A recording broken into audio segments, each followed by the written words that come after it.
Greg Doyle needs to get off my lawn. Doyle sucks. If you're wondering who's Greg Doyle, you're not alone. I didn't know myself 24 hours ago. But Greg, with 2 G's, is a columnist of sorts and a Heisman Trophy voter. And he went on a tweet storm yesterday proclaiming Michigan's sign-stealing scandal should end quarterback J.J. McCarthy's Heisman candidacy. He went on to admit the first rule of Heisman Trophy voting is you don't talk about Heisman Trophy voting, but then did just that and stated, we need to be more like Jim Harbaugh and break rules.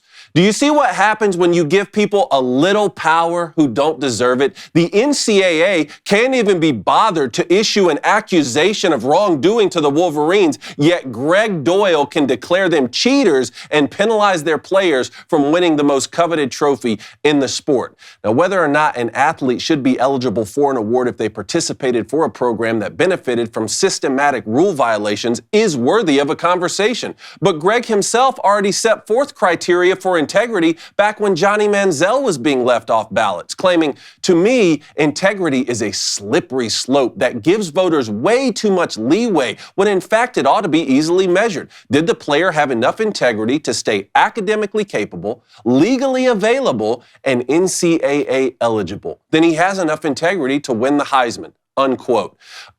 Justine, can you play the clip, please?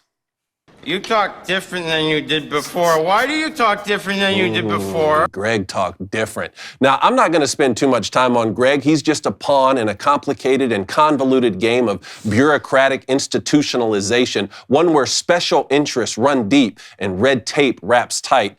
Now, we should be talking about an undefeated Michigan team going on the road to Beaver Stadium this weekend to play a one-loss Penn State and asking if J.J. McCarthy can be accurate enough downfield to actually have a Heisman moment. I don't have him in my top 5 currently. Instead, we're watching the powers that be play out some pathetic rendition of a high school melodrama.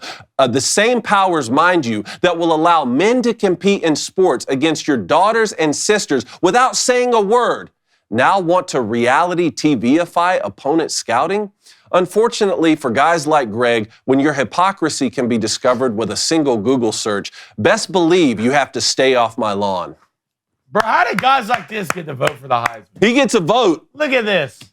That guy gets to vote on the Heisman Trophy. Dude, you playing the clip of Glenn off The Ringer. Play it again. Can you play that one more time? Play it again. Please, just for America. You talk different than you did before. Why do you talk different than you did before? Oh, no. Oh, my goodness. What's up, YouTube? Hey, if you don't mind, you haven't subscribed yet, go ahead and hit that subscribe button, hit that like button, turn that notification bell on so you know when we drop content, which is like every 30 minutes.